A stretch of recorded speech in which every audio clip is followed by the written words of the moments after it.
My heart didn't race, and my hands didn't shake. Instead, I felt a cold, absolute calm. It's that specific kind of stillness you feel when you realize you've been standing on the edge of a cliff, and you only now look down to see the abyss beneath your feet. Claire had printed this invoice 28 days ago, before I'd even moved in, before I handed her $40,000 in cash to renovate the kitchen, before all those family dinners, and before she smiled at me and said, "Dad, we're so happy you're moving back home." This wasn't just an ordinary bill, it was a trap, carefully set long before I arrived. I set the paper down gently and reached for my phone, carefully taking a photo.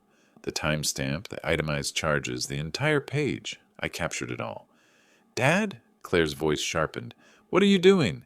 "Just making sure I have a record," I said calmly. "A record of exactly how much I owe you." I stood up, folded the paper, and tucked it into my jacket pocket. "I'll take care of it." "Next Monday, Dad!" Claire shouted after me as I walked toward the door. "Either come up with $3,500 or we're starting the eviction process." I didn't answer. I walked out of the house, got into my Chevy, and drove away. 10 minutes later, I was sitting in the parking lot of a 24-hour diner off Highway 611. The engine was off, the dome light was on, and I was staring at the photo on my phone. July 12th, 3:14 p.m. My own daughter had been planning this for weeks, maybe longer. The dates on the invoice, the cold efficiency, everything fit perfectly. She'd waited until I sold my home in Boston, until I moved everything back to Pennsylvania, until I handed her that $40,000, until I was vulnerable, homeless, and dependent on her. Now she wanted to squeeze another $27,000 out of me. I sat in the silence, my thumb hovering over the screen. For a moment, the familiar tremors of my Parkinson's seemed to miraculously fade. My mind was crystal clear. For the first time in 2 weeks, I saw exactly what I was up against. I knew I couldn't stay in that house. The parking lot was empty, save for a semi-truck idling near the diner entrance, its engine emitting a low, steady rumble in the dark. I sat there for 20 minutes. The photo of the bill on my phone gave off a ghostly light.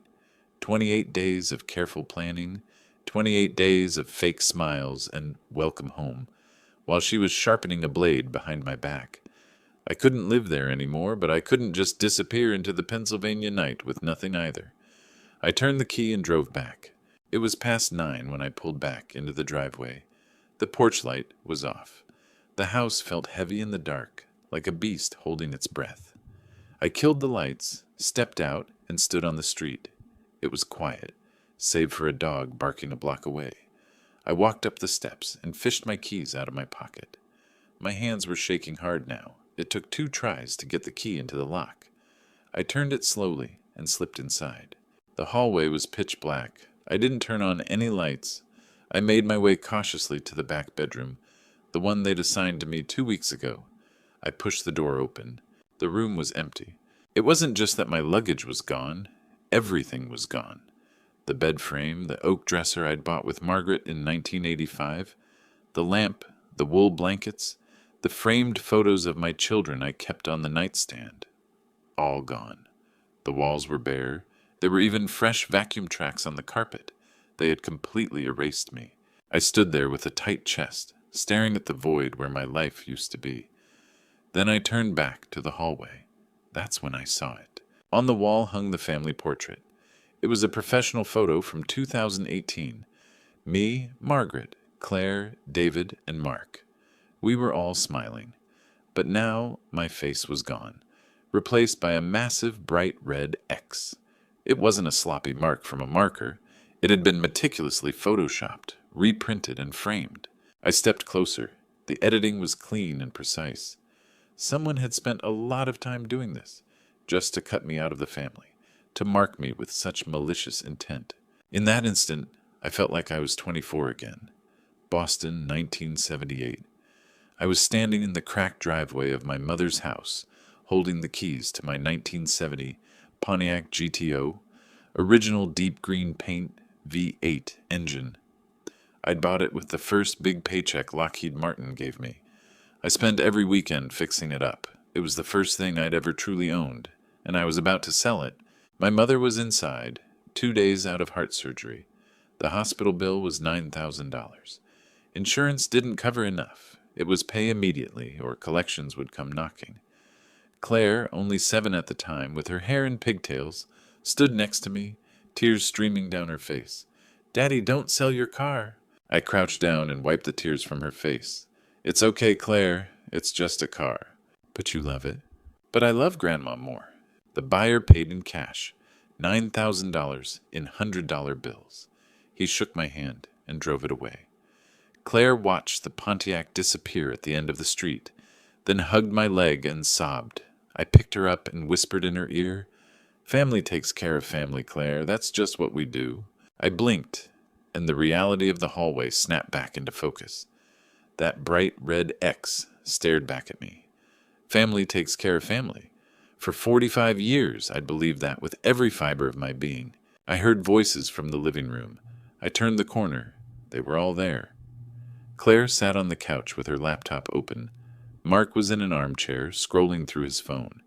Evelyn stood by the window, arms crossed. Claire looked up. No surprise, no guilt, just a cold, chilling confirmation. "Back so soon?" she asked. "I came to get my things, but I see you've already taken care of it. We figured if you were leaving, you wouldn't need them." Claire didn't even blink. "You saw the picture in the hall, right? You aren't part of this family anymore, Dad. Not unless you pay what you owe." Mark shifted, but stayed silent. Evelyn turned from the window, her expression unreadable. I walked to the dining room and pulled open the china cabinet drawer. My hand closed around the only thing they hadn't taken, a gold wedding ring, simple in design, with an inscription inside. A&M 1975. Margaret's ring. The one I'd placed on her finger 49 years ago. The one I'd taken off her hand 5 years ago when the hospice nurse said, "It's time." I slipped it into my jacket pocket. "Dad," Claire's voice followed me to the door, "you owe this family $27,000. Pay every penny or get out." I stopped, not turning around. "I'm already out, Claire." I walked out that door for the very last time. I rented a room at a motel off Highway 611. It was a cheap chain, the neon sign buzzing in the night air. I parked in the corner and stepped into the small, clean room.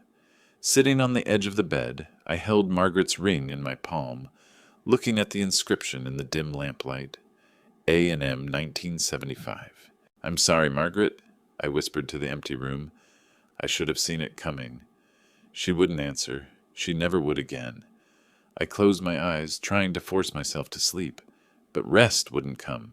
I lay on the uncomfortable mattress all night, staring at the ceiling. Trucks roared past on the highway every few minutes, making the windows rattle. My left hand rested on my thigh, my thumb tapping uncontrollably. Once, twice, again. That was the rhythm of the Parkinson's. For 3 years I'd learned to live with the tremors, the stiffness, the daily betrayal of my own body. But tonight it felt worse than ever. My mind kept replaying the last 12 hours, the bill with the metadata, Claire's cold voice, the empty room, the red X replacing my face. Mark and Evelyn sitting there, silent, complicit. That was my own daughter and my current wife. An engineer solves problems with blueprints and logic, but I didn't know how to approach this kind of family betrayal. By 5 a.m., the sky outside turned a pale gray. I sat up, rubbing my stiff neck. I couldn't just let them consume me. I needed help. Real, professional help. At 7:05 a.m., I called Eleanor. Eleanor Vance, the widow of my best friend and colleague, Tom. Tom had passed away from a heart attack years ago, and Eleanor and I had kept in touch. She was a retired real estate and probate attorney, sharp as a tack, no nonsense, 65 years old, and a woman who didn't play games. She picked up on the second ring. "Arthur?" Her voice was clear and alert. "It's 7 in the morning. What's wrong?" I took a deep breath. "Eleanor, I'm sorry to call so early. I need help." There was a pause. "Tell me." I told her everything. The invoice, the metadata from the print time, the $27,000 extortion, the emptied room, the family portrait with the red X, and Claire's ultimatum. My voice stayed low and steady, but my hand holding the phone was shaking violently. When I finished, Eleanor was silent for 3 long seconds. This is elder financial exploitation, Arthur.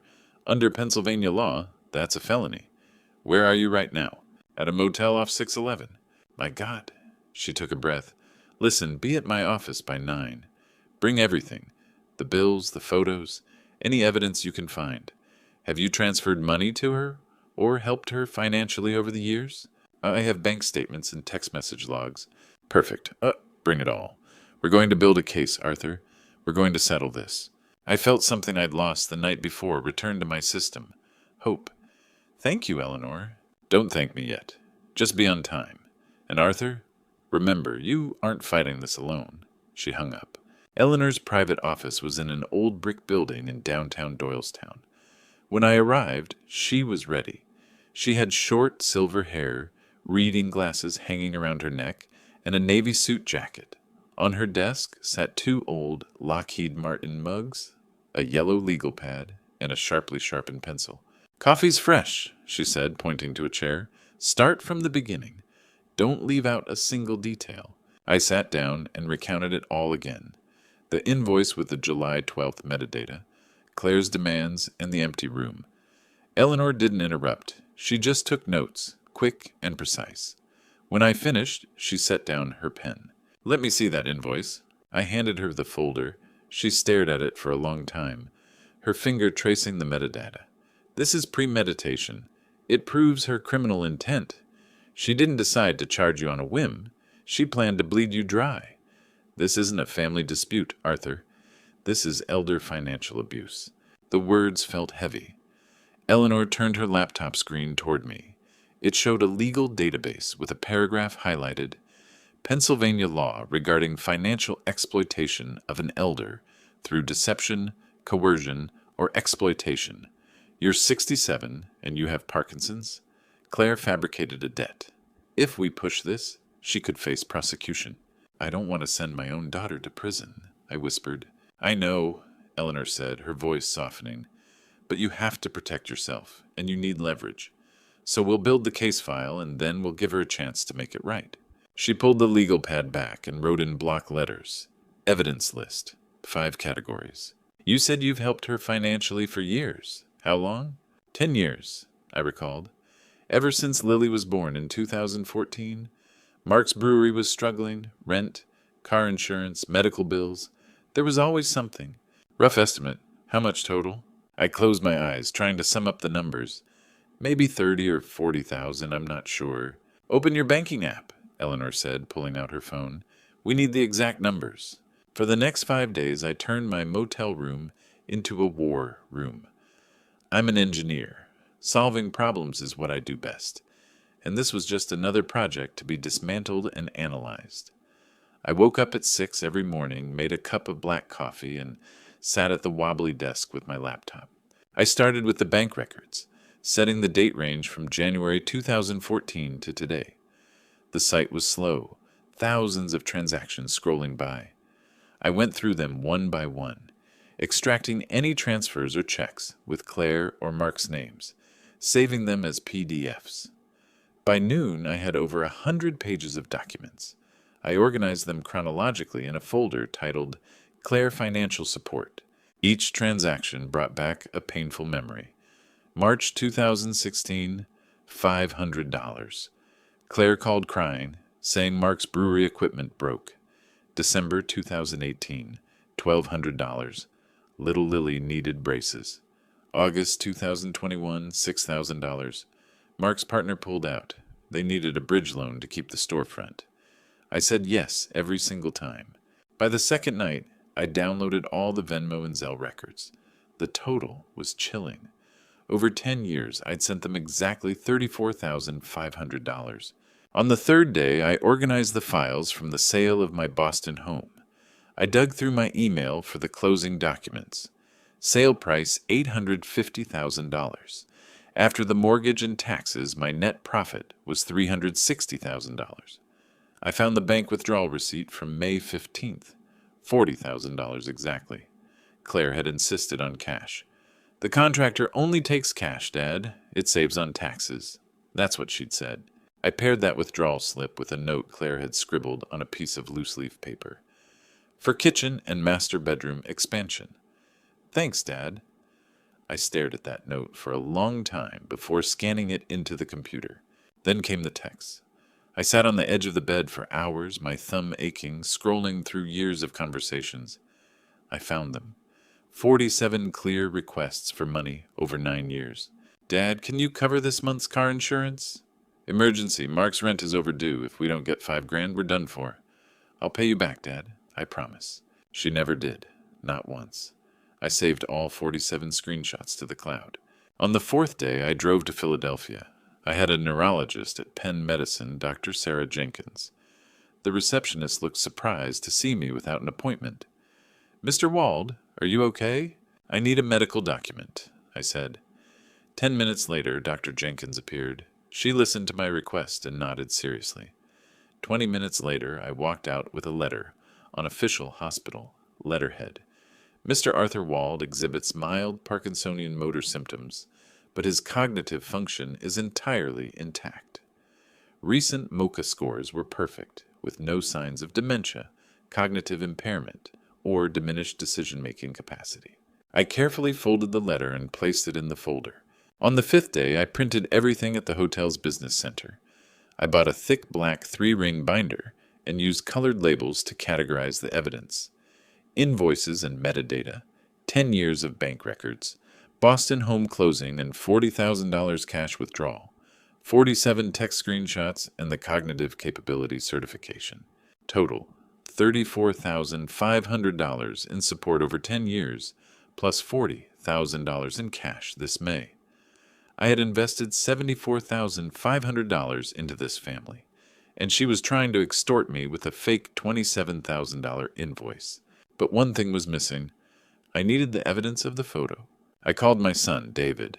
He was an associate professor of history at Penn State. Kind, honest, the complete opposite of Claire. I spent a few minutes explaining the situation. David was silent for a long time. Dad, he said, his voice tight, I had no idea. Claire told me you were adjusting to the new place and everything was great. Things are not great. I'll go over tonight and get the photo, he said. Friday night, David came to my motel. He handed me a high-resolution printout of the family portrait from the hallway, my face crudely covered with a red X. David looked at me, his eyes full of pain. Dad, I am so sorry. I put the photo in a plastic sleeve and added it as the 6th tab in the binder. It's not your fault, David. She's my sister. How could she do this? I didn't answer. The evidence was ready, like a gun fully loaded in that black binder. Now it was time to make them face it. I texted Claire. Monday, 7 p.m. family meeting at your house. Be ready.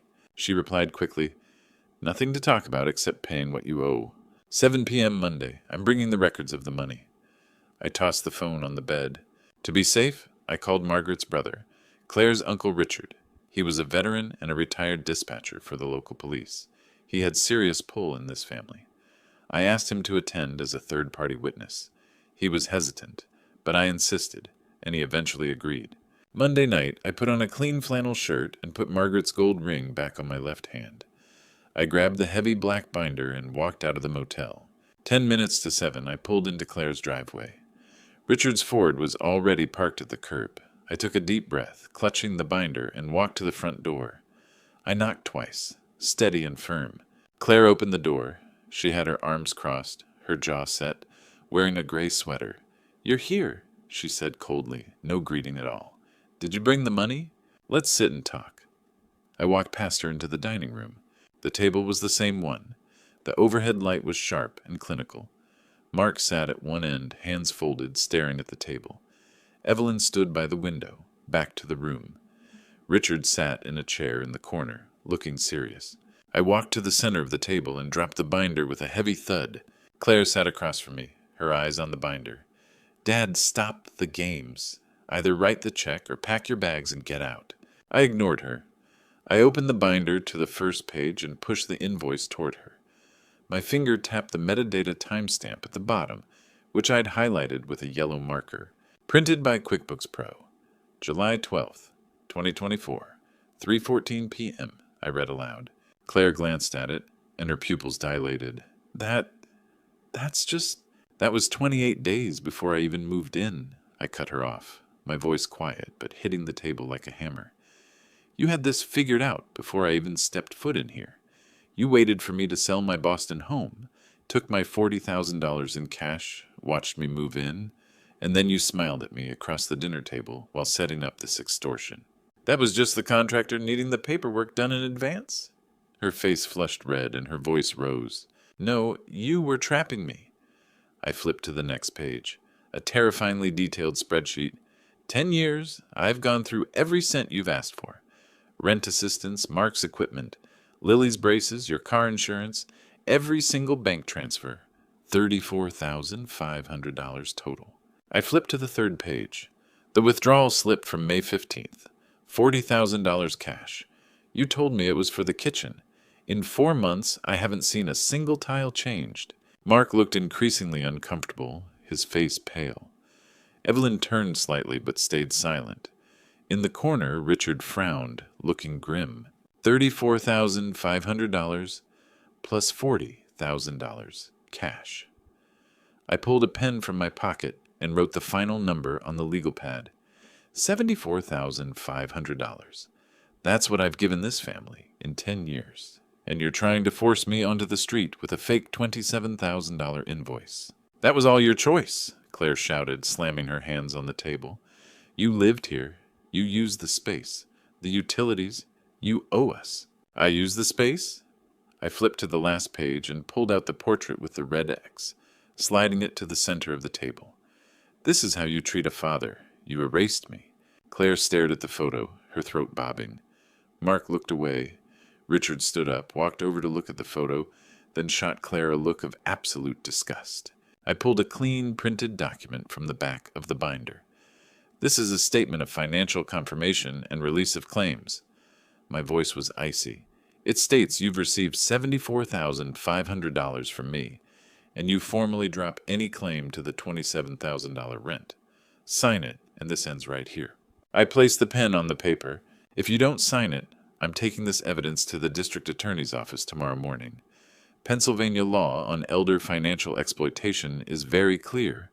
Extorting an elderly person with a fake invoice is a felony. Claire stared at the paper, her breathing shallow. She looked at Mark for support. Mark leaned toward her, whispering, Claire, just sign it. She glared at him, full of rage and resentment, but Mark didn't back down. This is blackmail, she hissed. No, I said, looking at her, the last of my warmth completely extinguished. It's keeping the record straight. Sign. Her hand shook as she picked up the pen and angrily scrawled her name. She shoved the paper toward Richard. Richard signed as a witness, dated it, and handed it back to me. I folded the document carefully, put it in the binder, and stood up. It's over, Claire. I turned and walked toward the front door. As I reached the porch, Claire screamed at my back, her voice raw and breaking. This isn't over, Dad. You can't just... I didn't look back. I got in the car, started the engine, and pulled away into the dark. It was past 10 when I got back to the motel. I dropped the binder on the desk and sat on the edge of the bed, feeling as if every ounce of strength had been drained from my body. I'd done it. I'd faced her, laid out the proof, and she'd signed. It was finished. The Parkinson's tremors seemed insignificant in that moment. I lay down, closed my eyes, and finally felt a flicker of relief. But just as I was drifting off, my phone began to vibrate violently on the table. I opened my eyes and looked at the screen. 17 missed calls, 9 from Claire, 5 from Mark, 3 from Evelyn. Then the phone started ringing again. Claire's name flashed on the screen. They were clearly in a state of sheer panic. Something had happened. Something far more terrifying than a fake invoice was closing in on them. The phone kept vibrating in the dim motel room, the light of the screen stinging my eyes. The 18th missed call. I could have ignored it. I'd done what I had to do. Claire had signed the release of claims. Legally and logically, it was over. But this suffocating persistence, 9 calls from Claire, 5 from Mark, 4 from Evelyn, made me hesitate. This wasn't the frantic nagging of a bitter person. It sounded like a total hysterical collapse. I picked up the phone, hit answer, and held it to my ear without saying a word. Dad? Claire's voice hit me immediately, trembling and cracking. It wasn't the cold, aggressive Claire from the dining room 2 hours ago, or the one screaming on the porch. This was pure, unguarded desperation. Dad, please, don't hang up. I know you hate me right now, but we're about to lose the house. I sat up straight on the edge of the bed, my brow furrowed. What are you talking about? The bank. It's the bank. The words spilled out of her like a dam breaking, incoherent and frantic. They sent a notice of foreclosure, an acceleration notice. Under Pennsylvania law, we only have a 15-day grace period. It expires on September 18th.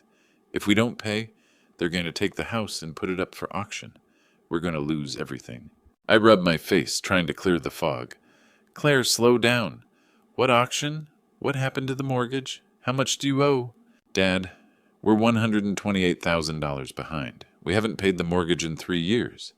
The bank sent the final ultimatum on August 30th. We only have 15 days left. This is the real deadline. A cold, sobering clarity settled over me. It was the same feeling I'd had when I saw the timestamp on that fake invoice. You've lived in that house for 7 years, I said, my voice eerily steady, as if I were diagnosing an engineering failure. How could you let a mortgage fall 3 years behind, accumulating $128,000 in arrears? The line went dead silent. Then I heard Mark scrambling for the phone in the background, followed by his rough, exhausted voice. Arthur, it's me. I know about tonight. I know you're furious. But we're at the end of the line. The brewery folded, and we took out a second mortgage on the house to keep it afloat. We thought we could turn it around, but... So you were planning to use the $27,000 you extorted from me to fill a $128,000 hole? I cut him off coldly. We had no choice, Arthur. Please, can we meet and talk? Mark's voice was shaking. I stood up and walked to the window, looking out at the empty Highway 611. Hours ago, I'd had to gather evidence and drag in Richard as a witness, just to make them acknowledge their own theft. Now they were begging me to save them. But my mind flashed to the face of my 12-year-old granddaughter, Lily. She'd grown up in that house. She didn't know anything about this. I'm not making any promises, I said into the phone, but I need to know exactly what's going on. We'll meet, not at your house and not at my motel. Go to Richard's fishing cabin on Lake Nakamixon. It's neutral ground. It's 1:30 a.m. now. Be there at 2:15. Thank you.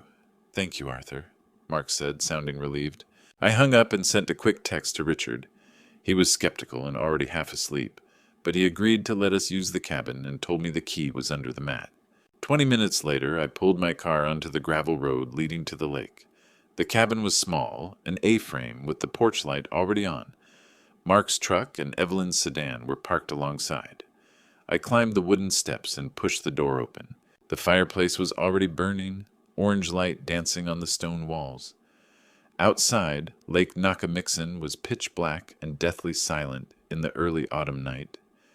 Claire sat on the old sofa, knees tucked to her chest, her eyes red and puffy. Mark stood by the fireplace, hands in his pockets, shoulders slumped. Evelyn sat in a wing-back chair in the corner, arms crossed tightly. They looked up as I entered.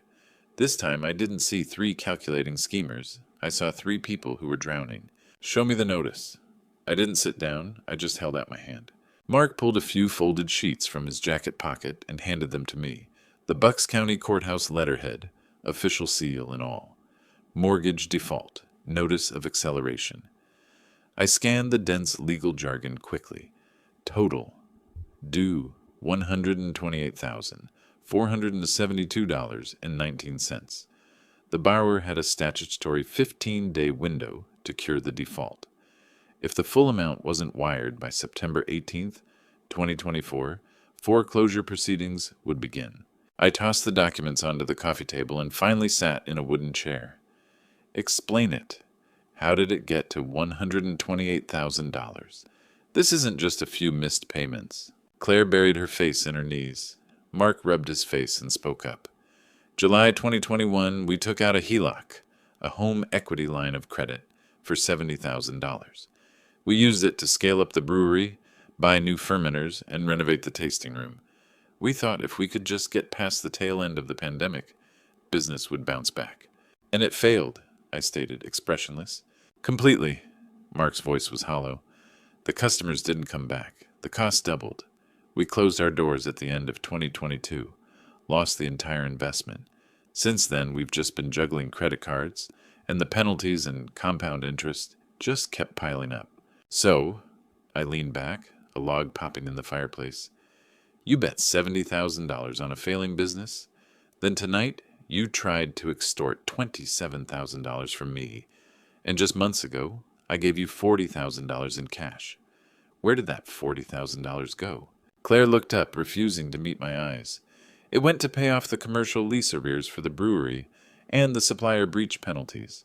I felt a surge of absurdity. You need $130,000 to save the house. You tried to squeeze $27,000 out of me, and you're wondering where the rest is going to come from. Claire closed her eyes, tears streaming down her face again. We've tried everything, Dad.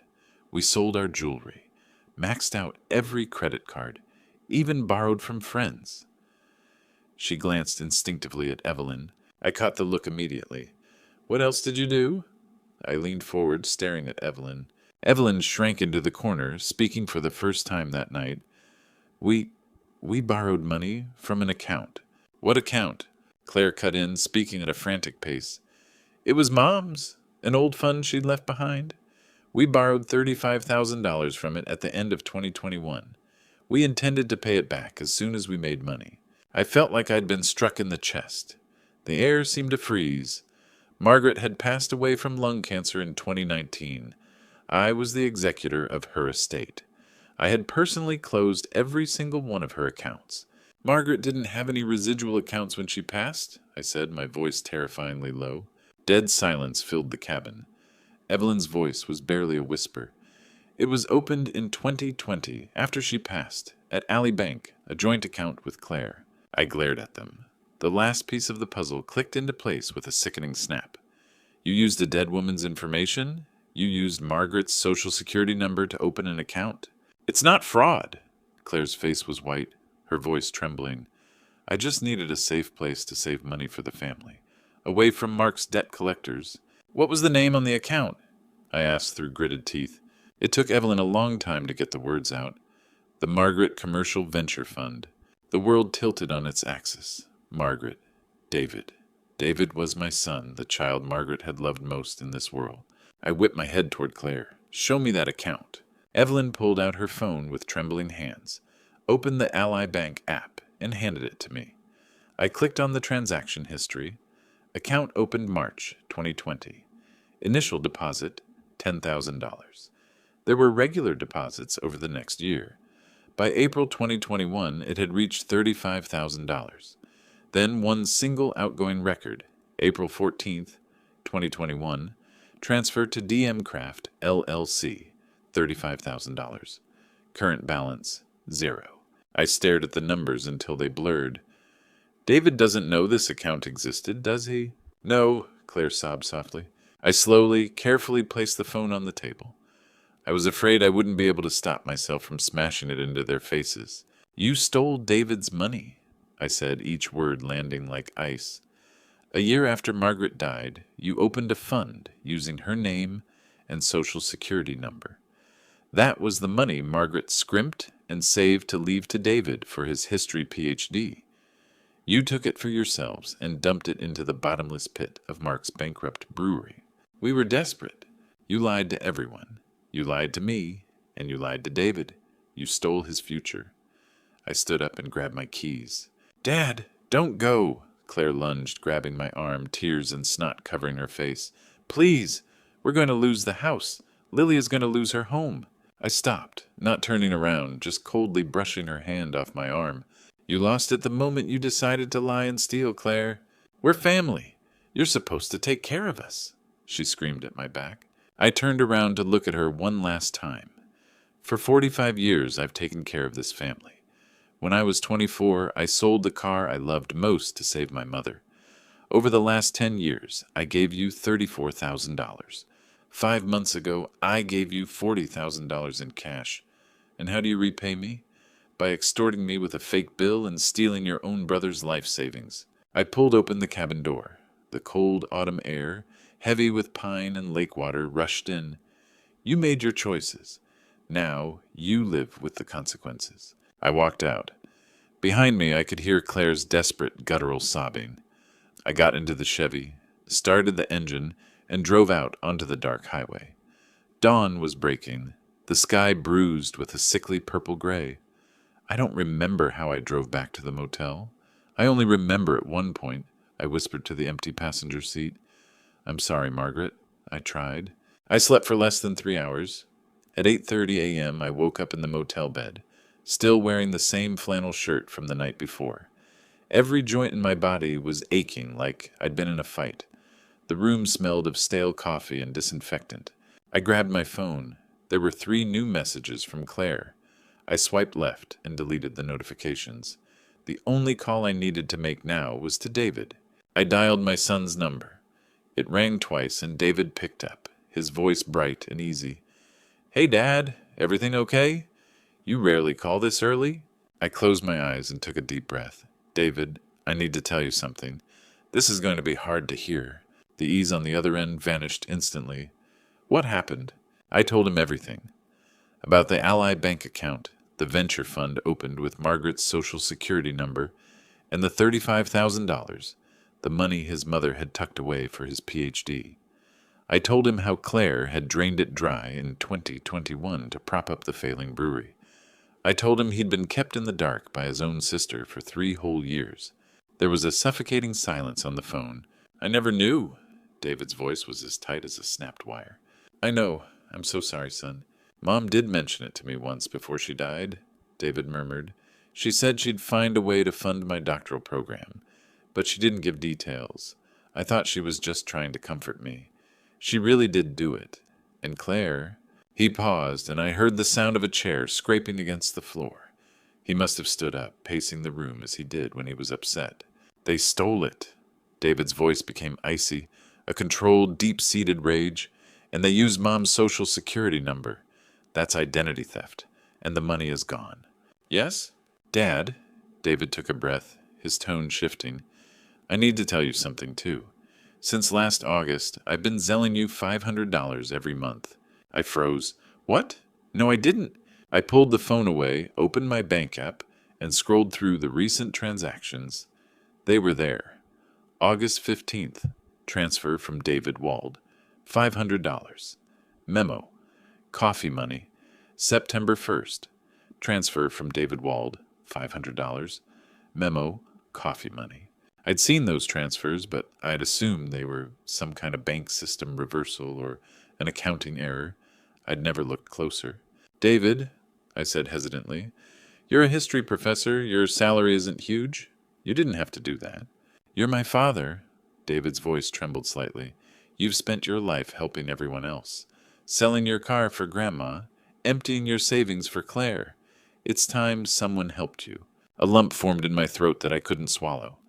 I stared at the coffee money memos, feeling something hard inside my chest shatter. On one side, a daughter who carefully planned to extort me. On the other, a son quietly pulling $500 from his own meager paycheck to look after me. "Thank you, son," I finally managed to say.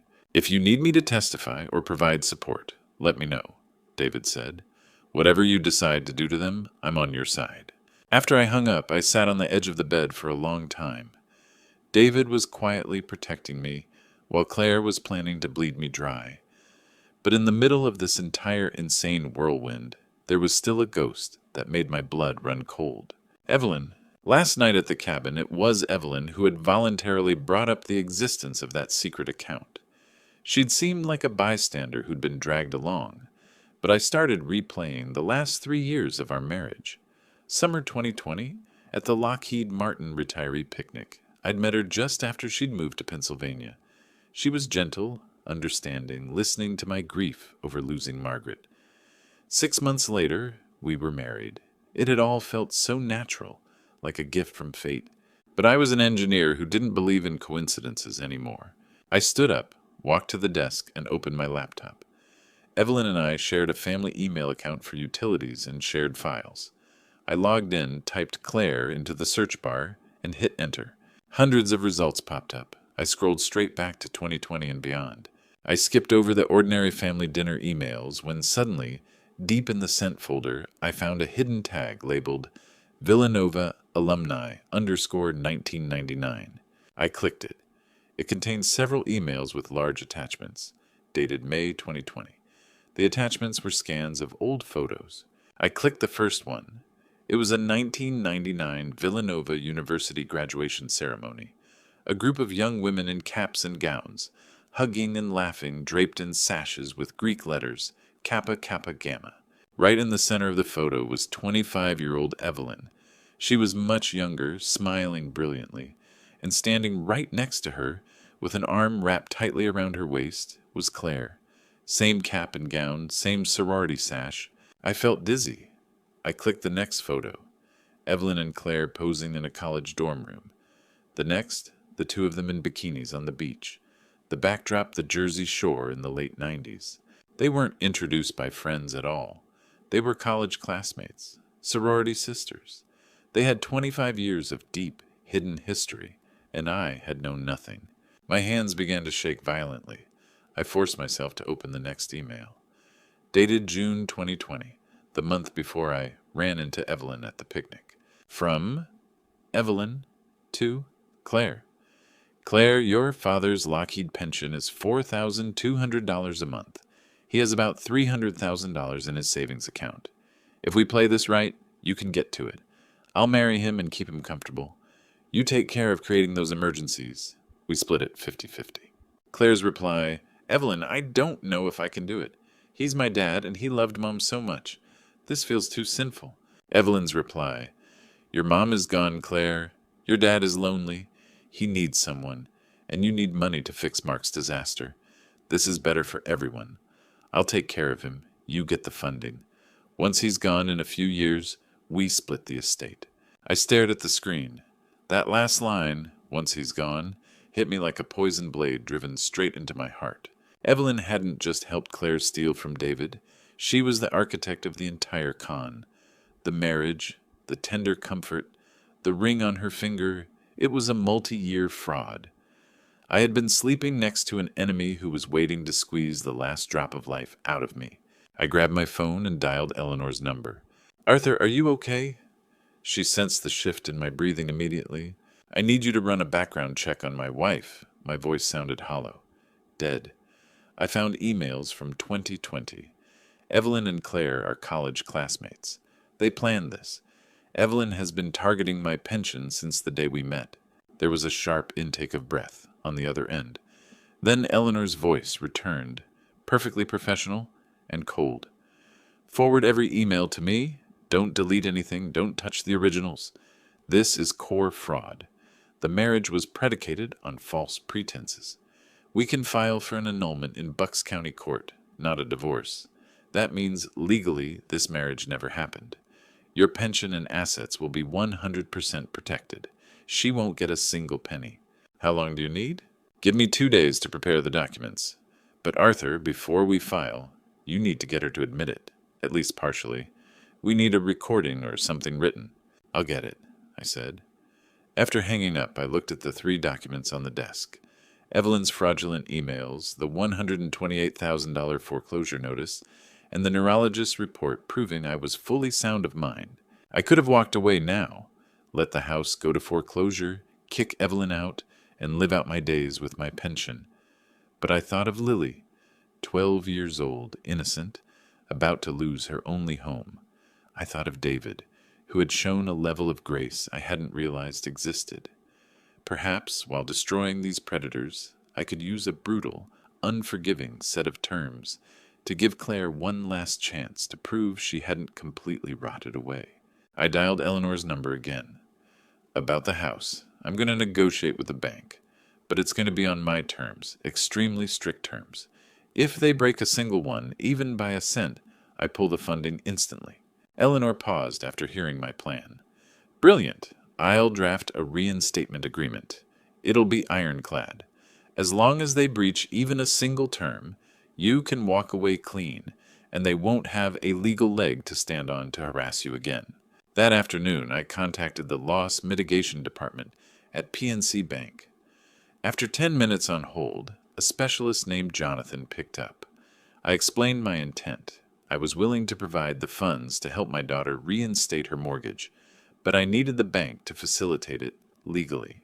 Mr. Wald, Jonathan said cautiously, I admire your willingness to help your family, but I have to ask, are you under any duress? We see too many cases where adult children manipulate elderly parents into paying their debts. That's financial exploitation under Pennsylvania law. I'm well aware of the law, I said calmly. I'm not being manipulated, but I'm not acting blindly either. I will send you a cognitive capacity certification from my neurologist and a legal opinion from my attorney, stating that this is a voluntary decision made without any coercion. If you can provide those, we can discuss the terms for reinstatement. The next day, Eleanor drafted the reinstatement agreement. It was a one-page document, but it was absolute. It contained 5 core terms. First, Claire and Mark had to pay a $10,000 good faith deposit by noon on September 12th, using their own funds, no borrowing from me, to prove their commitment. Second, I would act as the guarantor, providing the remaining $118,000 as a formal loan, not a gift, at 6% interest over 10 years. Third, any late payment or shortage would result in the immediate voiding of my guarantee. Fourth, once the guarantee was voided, PNC would resume foreclosure proceedings immediately, and I would not intervene. Fifth, if they violated the terms, I reserved the right to pursue charges of elder financial abuse with the district attorney. We would all sign the agreement with Eleanor acting as a neutral third-party witness. A few days later, PNC's legal department cleared the agreement. Jonathan called back. Mr. Wald, this is one of the tightest reinstatement agreements I've ever seen. You've protected yourself perfectly.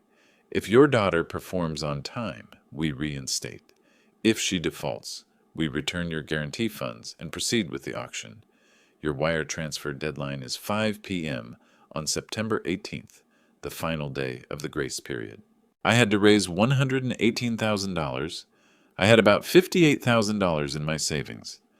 I contacted the Lockheed Martin pension administrator and applied for a $60,000 short-term loan against my monthly payments. My $4,200 monthly pension would drop to about $3,200. It would be tight, but it was manageable. That evening we gathered in Eleanor's conference room. At the oak table, Eleanor took the head seat. I sat on one side, and Claire, Mark, and Evelyn sat on the other. The agreement lay in the center of the table. Read every word, I said. Claire's hands shook slightly. She and Mark looked over the document. If you sign this, it's a legal commitment. My gaze was cold as iron. $10,000 by noon on September 12th. Not 11:59, exactly 12. If you're a minute late or a cent short, I walk. The bank takes the house. Understood? Understood, Claire whispered. Where is the $10,000 coming from? I asked. Mark took a deep breath. When I was let go from the brewery, I got a severance package. I've been sitting on it, afraid to touch it. It's exactly $10,200. He pulled out his phone to show the balance. Wire it by noon Thursday, Eleanor added. No checks, no cash. It has to be a cleared wire transfer. We will, Mark said. I looked at Claire, the first time we'd really made eye contact in days. This is your last chance, I said quietly. Don't mess it up. She nodded. We signed. September 12th, 11:58 a.m. 2 minutes until Claire's deadline. My phone rang. It was Jonathan from PNC. Mr. Wald, we received the wire from your daughter at 11:57 a.m. today. $10,000. Confirmed and cleared. Reinstatement is proceeding. I let out a long breath. Thank you. She'd paid on time. She'd done it the right way. For the first time in weeks, she'd kept a promise. But I didn't feel relief. I felt a deep, gnawing weariness. She paid because she was backed into a corner with no other option. Did that mean she'd actually changed? My phone buzzed. A text from Claire. Dad, thank you. We don't know how to express our gratitude. Let us take you to dinner tonight. 6:30 p.m. The Italian place in Doylestown. Just family. No pressure. We want to thank you properly. I stared at the screen. Logic told me to refuse. to keep my distance and let the cold legal agreement do its work. But I needed Evelyn to talk. I needed a recording. "I'll be there," I replied. In the motel bathroom, I straightened my shirt. I looked tired, old, but my eyes were sharp. I pulled out my phone, opened the voice memo app, and tested the mic. It was clear. I started recording, muted the phone, locked the screen, and slid it into my breast pocket, mic facing out. If they were sincere tonight, the recording would be proof of their turnaround. If they were still acting, it would be evidence. The upscale Italian restaurant in downtown Doylestown had white tablecloths, soft lighting, and leather-bound menus. It was the kind of place you chose when you wanted to win someone over. The hostess led me to a corner booth. Claire, Mark, and Evelyn were already there. Seeing me, Claire stood up immediately, wearing a wide, warm, seemingly genuine smile. She hugged me tight. "Thank you, Dad. Really, thank you so much." I patted her back, silent. Mark stood up to shake my hand. "We won't let you down, Arthur, I promise." Evelyn smiled at me sweetly across the table, her eyes full of affection. My stomach churned. We sat. Claire ordered a bottle of red wine, Mark had a beer, and Evelyn had white wine. I just ordered ice water. When the drinks arrived, Claire raised her glass. "To Dad. Thank you for saving our home, and thank you for believing in us even when we didn't deserve it." Everyone raised a glass. I lifted my water, but didn't drink. The conversation went surprisingly well. Too well. Claire kept thanking me, promising this was a new beginning, saying they'd learned their lesson. I listened quietly, letting them perform, letting them lower their guard. After the main course, I started asking questions. I kept my tone casual, like idle chit-chat. "Mark, that $40,000 in cash I gave you in May, where did it actually go? Did you have a business plan before you started the brewery?" Mark put down his fork and sighed. "Honestly, Arthur, no formal plan. We just had a lot of ideas. That $40,000 went entirely to 6 months of rent and a down payment on new fermenters. We thought if the front-end investment was big enough, we'd be profitable by the second year." "So you took $40,000 in cash and gambled it on an idea that didn't even have a plan on paper?" "We were trying to build something," Mark said, sounding defensive. Claire jumped in, her tone light, almost playful. "Dad, we know we messed up. We were young and reckless back then. We're different now." I nodded, letting the comment hang, then turned to Evelyn. "Evelyn, these 3 years we've been married," I looked her in the eyes, "you've known about Mark's failing business the whole time, right?"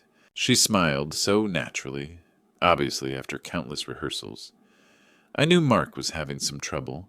I just tried to help Claire clear her head and work on a budget. She'd call me when she was stressed, and I'd just listen." "You mean help her plan my pension?" I joked lightly. Evelyn giggled, as if it were a brilliant bit of wit. "Oh, goodness, someone has to run the house. You're very generous, Arthur, but your biggest flaw is that you're not good at saying no." Claire laughed along with her, taking a sip of wine. "That's the truth. Dad's heart is too soft. No matter what happens, he always ends up being our safety net." Mark chuckled in agreement, nodding. I smiled and took a sip of my water. The phone in my pocket faithfully captured every syllable. I picked up the check. At the door, Claire hugged me tight again. "Love you, Dad," she whispered in my ear. I still just patted her back. Mark squeezed my hand hard. Evelyn stood on tiptoes and kissed my cheek. I didn't flinch, but my jaw was clenched tight. Back in the car, I closed the door, took out the phone, and stopped the recording. 47 minutes and 12 seconds. I played back 30 seconds of it. Claire's clear, sharp voice rang out. "Dad's heart is too soft. No matter what happens, he always ends up being our safety net." I saved the file, backed it up to the cloud, and texted Eleanor. "Evidence secured. Waiting on their payment tomorrow." 30 seconds later, Eleanor replied, "Great work. Keep everything safe. You'll need it." They'd told me thank you. They'd promised to change. They'd toasted to family and gratitude. But in that recording, I heard their true hearts. I was just a soft-hearted sucker, a walking ATM. Now I'm back in the motel room. I'm sitting at the desk, opening my laptop, staring at my bank account page. The clock ticks 4 p.m. Only 1 hour remains until the deadline for the first weekly installment of $3,500, as specified in the reinstatement agreement. If they don't wire the full amount by 5, my guarantee will be revoked, and the guillotine of foreclosure will drop. I refresh the page. No new deposit. I look at my phone. No texts, no calls. I lean back, my left thumb tapping the edge of the desk. Once, twice, again. The Parkinson's tremors are racing against time. They paid that $10,000 on time last week. Maybe she really did learn her lesson. Maybe this time she'll be on time. 4:15 p.m. refresh. Still nothing. 4:30 p.m. My chest starts to tighten. This is the test of human nature, and there are only 30 minutes left. Eleanor flipped to a new page in her legal pad. First, we protect your remaining assets. I've formally filed for an annulment of your marriage to Evelyn on the grounds of deliberate fraud. The court summons has already been served. Your pension and your savings are absolute and secure. I nodded slowly. Then I took a deep breath. There's one more thing I want to do. $27,000. The amount Claire originally tried to extort from me with that fake invoice. I want to give it to David. Eleanor raised an eyebrow. To him? Not just a gift. A choice, I explained. Claire claimed I owed this family $27,000. David is family too. He's the victim whose future Claire tried to steal, and he's the one who's been quietly sending me $500 a month from his meager faculty salary, asking for nothing in return. I'm going to wire him the $27,000 with a note. For the family. You decide. Eleanor set her pen down and looked at me. David can make the call. He can use it to pay Claire's mortgage if he wants to save that house. He can keep it for his Ph.D. tuition, the very thing Margaret originally set aside before Claire stole it. Or he can divide it as he sees fit. Claire tried to use that money to extort me. I'm going to let David, the person she betrayed and stole from, decide if this family even deserves it. Eleanor stared at me for a long moment. Then a rare, genuine smile touched her lips. That is brilliant, Arthur. It's deeply symbolic. You're taking the power Claire tried to strip from you and handing it to the person who actually deserves it. It's her final test of humanity, I said, and David's too. That afternoon, I returned to the motel, opened my laptop, and logged into my bank. I initiated the wire transfer. Amount, $27,000. Recipient, David Wald. Memo, for the family, you decide. Confirmed. Sent. Then I texted David. David, I've just wired you $27,000. This is the exact amount Claire claimed I owed this family via a fake invoice. I'm leaving the choice to you. You can help Claire keep the house, use it for your Ph.D., or distribute it however you feel is right. This is your decision, not mine. I trust your judgment. 10 minutes later, my phone buzzed. Dad, I don't know what to say. I'll think about this carefully. I promise to do the right thing. I love you. I smiled and replied, I know you will, son. For 6 days, David didn't call. I didn't push him. For over 40 years, I'd made the decisions for this family, cleaning up messes and saying yes when I should have walked away. Now, for the first time, I let go. On the 7th morning, David called. His voice sounded measured, clear, like someone who had come through a long night of insomnia. Dad, I haven't slept much these past 2 days, David started. I kept asking myself one question.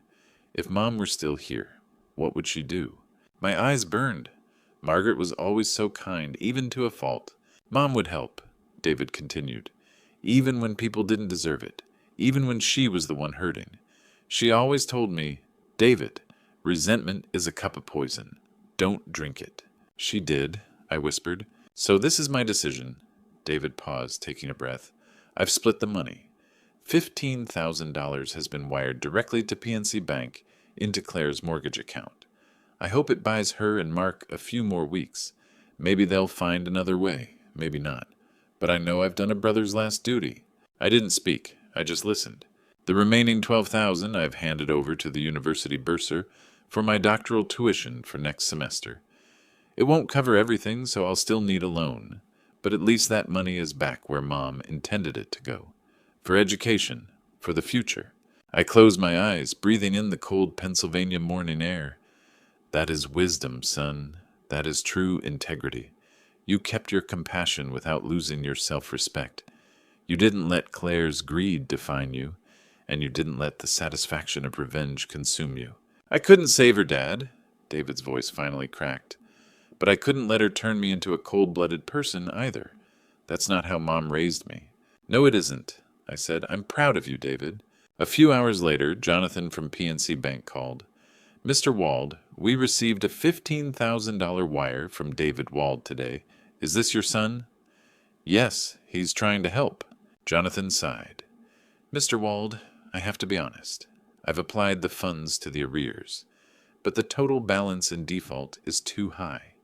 Even with that $15,000, they're still $98,000 behind. The foreclosure won't stop. On October 25th, the house will still be auctioned. I hung up and relayed the news to David. He was silent for a long time, then gave a long, heavy sigh. The house is gone anyway, but I did my best. My conscience is clear. That's the most anyone can do, son, I comforted him. I thought that would be the end of it. The house sold at auction, Evelyn kicked to the curb, me moving into my own apartment, and David moving on with his studies. I thought it would finally be quiet. But I'd underestimated Claire's desperation, and I'd underestimated the depths to which they would sink. On October 12th, a strange number lit up my phone. I answered. You gave the $27,000 to David. Claire's voice was cold, sharp, and laced with hysterical accusation. Yes, I answered calmly. It was his choice. He was supposed to use all of it to save the house, she shrieked. You manipulated him into splitting it. You're deliberately sabotaging our lives. Claire, David used $15,000 to help you pay your arrears, and the rest went to his education. That's integrity, not sabotage. Even if he'd given you every cent, you'd still owe the bank nearly $100,000. Foreclosure was inevitable. The line went dead. Then her tone shifted. It wasn't anger anymore. It was something vicious, carefully calculated. I'm going to report you, Dad, for elder financial abuse and mental incompetence. I froze. What did you say? You have Parkinson's, don't you? She said slowly, as if savoring the poison in every word. You're no longer capable of managing your own finances. You were coerced, in a confused state, under undue influence from David and that old lawyer, into giving away $27,000. Tomorrow morning I'm filing for conservatorship. My heart contracted. She didn't just want the money. She wanted to strip me of my legal rights as a human being, to turn me into a puppet she could control. Claire, I have a certificate from my doctor stating I'm fully cognitively sound. I have the recordings of you admitting you stole the money. My voice finally shook. Then we'll see what the judge believes, she sneered. A senile old man with a degenerative brain disease, or a desperate daughter trying to protect her father's assets. She hung up. The next afternoon there was a knock at my door. A young man in a polo shirt stood there, holding a thick manila envelope. Mr. Arthur Wald? I am. Court summons. Please sign here. I signed and sat on the edge of the bed. The envelope bore a red seal.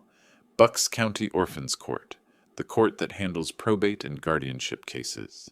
The title read, in bold, Petition for Appointment of Guardian of the Estate and Person, in the matter of Arthur Wald, alleged incapacitated person. Petitioner, Claire Wald Montgomery. Reason, Respondent, Arthur Wald, 67, suffers from Parkinson's disease with progressive cognitive decline. Judgment is severely impaired, evidenced by the impulsive gift of $27,000 to his son during a family financial crisis and an inability to manage his own assets. Respondent is currently under the undue influence of third parties, including attorney Eleanor Vance and his son David. Demand. Petitioner seeks full guardianship over the person and estate of Arthur Wald. Request to take control of savings account ending in 4782. Approx. Balance $58,000. And full pension from Lockheed Martin. Request to revoke any legal power of attorney granted to Eleanor Vance. If necessary, petitioner reserves the right to commit Arthur Wald to a supervised assisted living facility. Hearing date. November 10th, 2024, 9 a.m.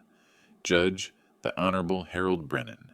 Attached was an affidavit from Evelyn, the wife I was currently divorcing, claiming I frequently displayed confusion, forgetfulness, and an inability to dress myself without assistance. I stared at the documents, blood rushing to my head.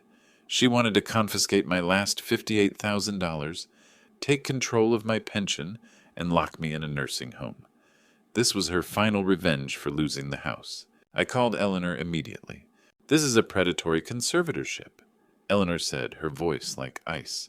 "Claire lost the house, lost Mark's income, and lost her safety net. Now she's making you her final target. She wants to legally rob you by stripping away your human rights. Can she win?" I looked at my trembling left hand, suddenly gripped by fear. "Pennsylvania law requires clear and convincing evidence that you're unable to meet your basic needs," Eleanor analyzed coolly. "This isn't a 51% case. The judge needs to be 75% sure. No, she can't win if we fight back. But this isn't my specialty. I'm getting you the best. Rebecca Torres in Philadelphia. She specializes in predatory conservatorship cases. Her win rate is 87%. The next day, I sat in Rebecca Torres's office in downtown Philly. She was 42, wearing a sharp, tailored suit, her eyes as keen as a hawk's. She flipped through everything I brought, the binder full of transfer records, the extortion invoices, and the recordings. "This is a textbook retaliatory conservatorship." Rebecca closed the file. "Her petition is full of holes. Dr. Jenkins's letter clearly states you are cognitively sound. Evelyn's affidavit is hearsay. It'll fall apart under cross-examination. Your decision to transfer the money to David is logical and supported by clear intent. That is the legal right of any sound-minded adult. What do we need to do?" "A 4-step strategy, Arthur," she started. 1. Get a new, irrefutable cognitive assessment tomorrow. 2. Gather your bank records and paid bills for the last 12 months to prove you manage your life perfectly. 3. Get affidavits from people who can swear you're of sound mind. David, your pastor, old colleagues from Lockheed. 4. The hammer, offensive discovery. I'm going to subpoena Claire's personal financial records and credit card statements. She claims she's doing this to protect your assets. Let's see how safe her own finances are. The next 2 weeks became a precision military operation. October 29th, I was back in Dr. Jenkins's office. "Draw a clock face, hand set to 10 past 10. I took the pen. My hand was shaking hard, but I took a breath, stabilizing my wrist. I drew a perfect circle, filled in the numbers, set the hands. Starting at 100, subtract 7, counting aloud. 93, 86, 79, 72, 65. I didn't hesitate. Dr. Jenkins smiled. "Arthur, your MACA score is 28 out of 30. That's excellent for a 67-year-old. Aside from the motor tremors, your brain is clearer than most people half your age. I will testify in person. Back at the motel, I downloaded 12 months of bank statements, 47 pages. I highlighted every necessary expense. $1,200 motel rent, on time. $87 phone bill on time. Insurance, groceries, gas. Not a single overdraft, not a single late payment, not a single impulse buy. I built a clean Excel sheet showing every penny. David submitted a 5-page affidavit. My father, Arthur Wald, is the most thoughtful person I know. When he transferred the $27,000, he was logical, articulate, and in total control of his decision. I speak to him weekly.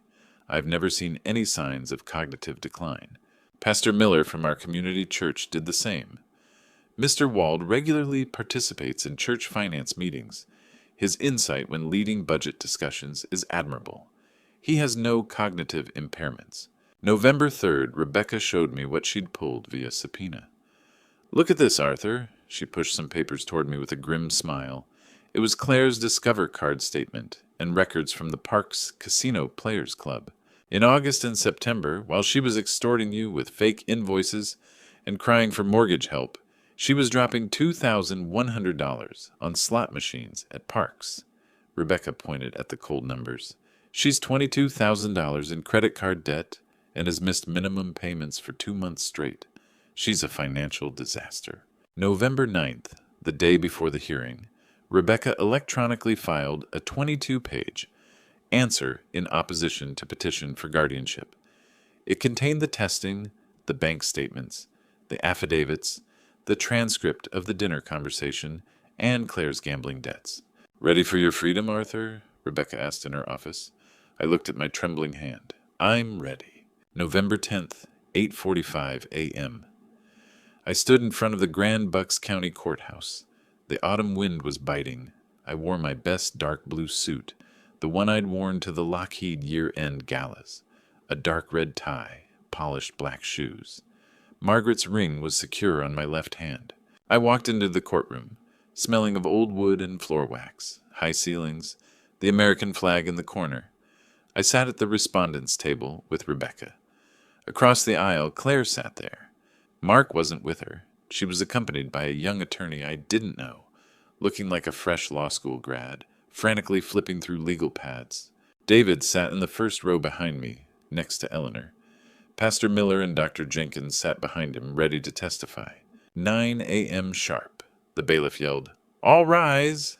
Judge Harold Brennan walked in. He was in his 60s, gray-haired, with a gaze that could cut glass. He sat, opened the file. Case 2024-CV-8847. Petition for guardianship of Arthur Wald. Mr. Garrett, you may proceed. Garrett stood, cleared his throat. Your Honor, Mr. Arthur Wald is a 67-year-old man suffering from Parkinson's disease. He currently resides in a motel.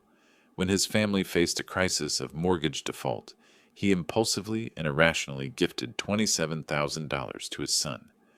We believe he is currently under undue influence, and his neurodegenerative disease has severely impaired his financial judgment. My client, Claire Montgomery, is seeking guardianship strictly to protect his assets. Judge Brennan stared at him, expressionless. Mr. Garrett, do you have any medical evidence of cognitive impairment?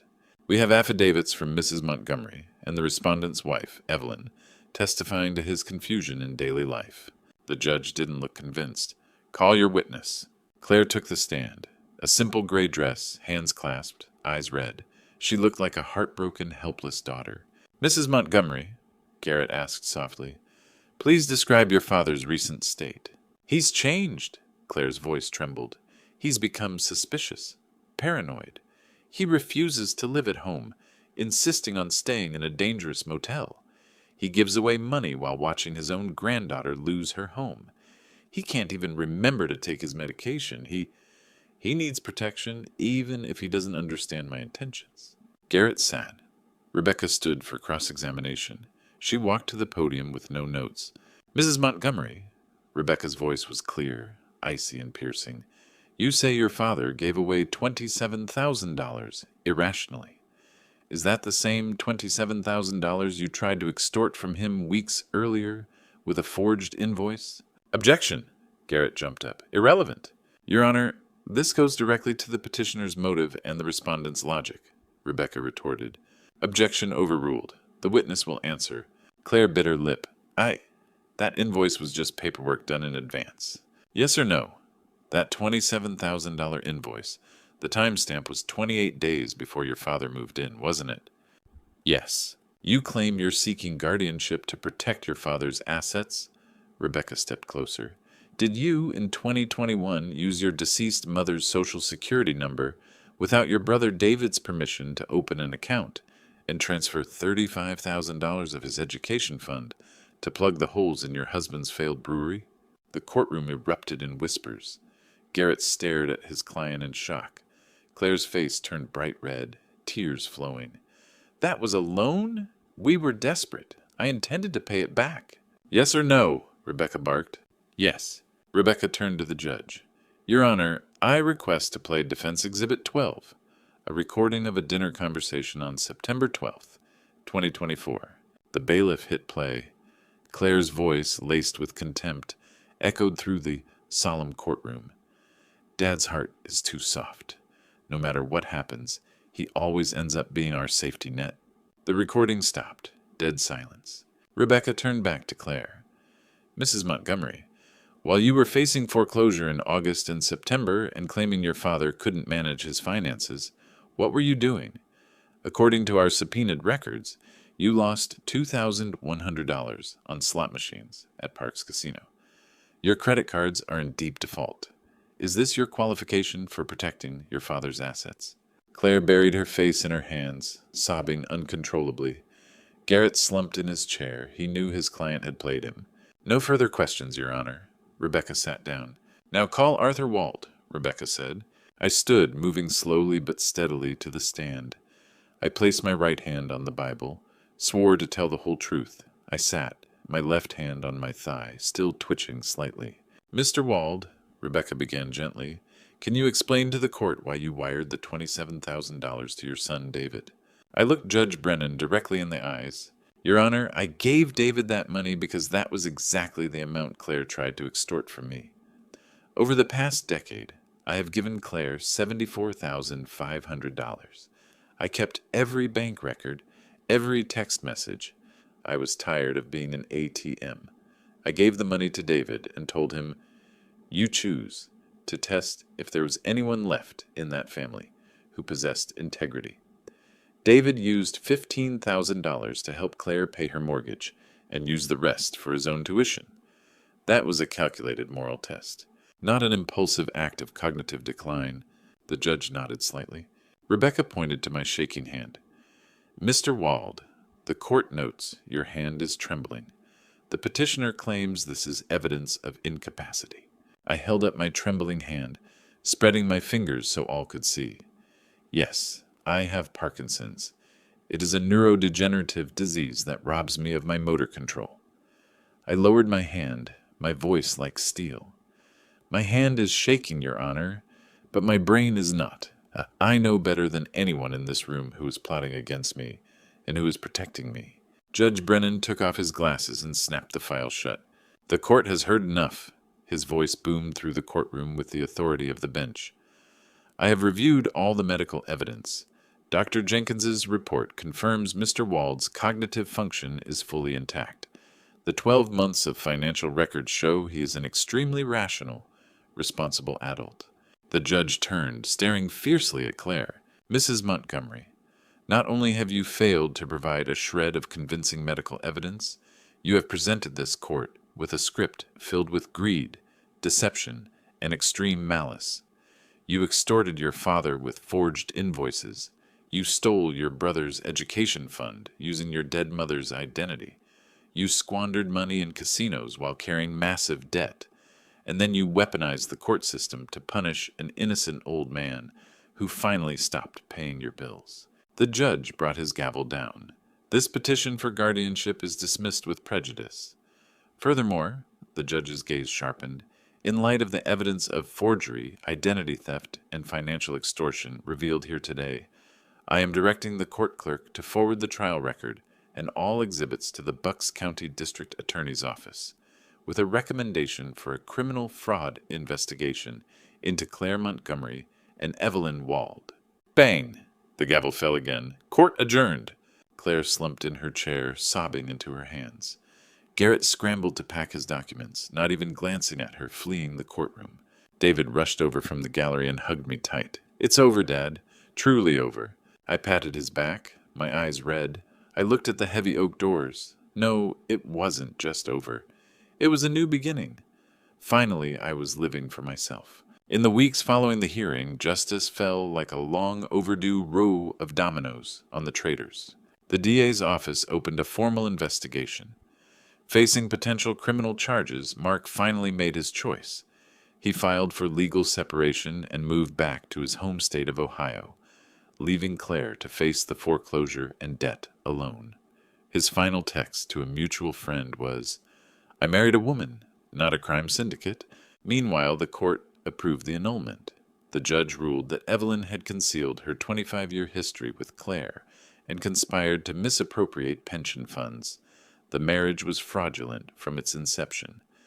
Evelyn vanished from the records, receiving not a cent of pension or alimony. Eleanor says she moved to Arizona overnight, cutting all ties. David posted a long signed article titled, Elder Financial Abuse is Among Us, on the Bucks County Community Facebook group. He used no insults, just the facts. The forged invoice with metadata, the transfer records of his stolen fund, and Evelyn's 2020 emails. It was shared thousands of times. Claire's business went bankrupt overnight. Her license was suspended for ethical violations 2 weeks later. October 25th, the deep blue villa on Maple Ridge Drive was auctioned by PNC Bank. When the eviction deadline arrived, the sheriff enforced the order. I didn't watch. I didn't need the satisfaction. It was a heartbreaking family tragedy. I just felt tired, but also profoundly, unshakably peaceful. I'd given her a home. She'd chosen to destroy it. The Monday after Thanksgiving, I moved out of the motel. I found a community called Riverside Meadows on the banks of the Delaware. Cherry trees, quiet paths, a south-facing balcony. I signed for a one-bedroom apartment, $1,200 a month. The day I moved, David and Pastor Miller brought a group of volunteers. We bought a comfortable used couch from a thrift store, a small dining table. I used those shaking hands to build an IKEA bookshelf. I hung the frames, my 1975 wedding photo with Margaret, David's college graduation in 2006, little Lily running in the grass at 5. No photos of Claire, no photos of Evelyn, only the ones who stayed. That evening I sat on the balcony alone.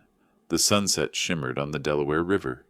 My finances were healthier than they'd been in a decade. After paying off that pension loan, I had $3,200 pure income every month, plus interest from my savings.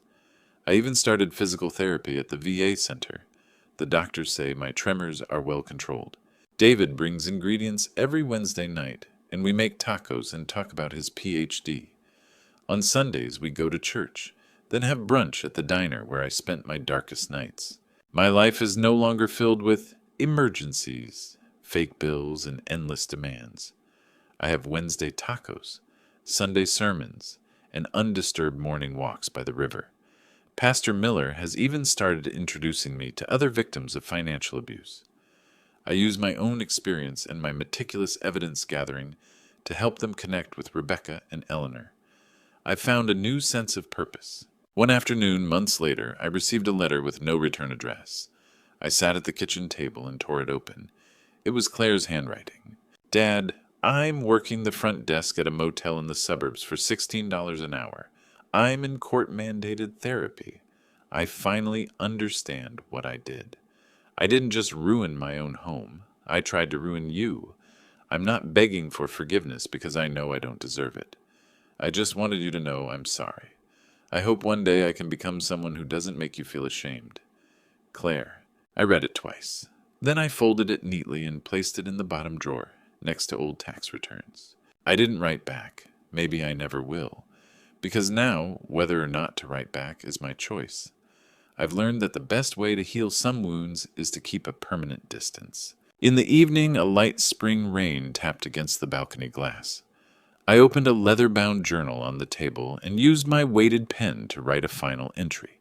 I spent 45 years trying to maintain a shell called family, only to discover that you cannot build a home on lies, schemes, and bottomless indulgence. Do not mistake indulgence for love. Do not sell your dignity to maintain a facade of peace. Betrayal from family is often deeper than a stranger's malice because it wears the mask of needing you. If someone tries to measure your love for them with money, they stopped seeing you as a human being a long time ago. Healing doesn't always require forgiveness. It just requires distance, a clear head, and the courage to defend yourself when everyone else walks away. I am 67. I have Parkinson's, but in my whole life, I've never been as free as I am today. I closed the journal, picked up a cup of hot coffee, and walked to the balcony, breathing in the cold, crisp air and watching the peaceful river water that the foreclosed house could never touch again. Justice may be slow, but when you bravely stand up to defend yourself, it comes in the grandest way possible.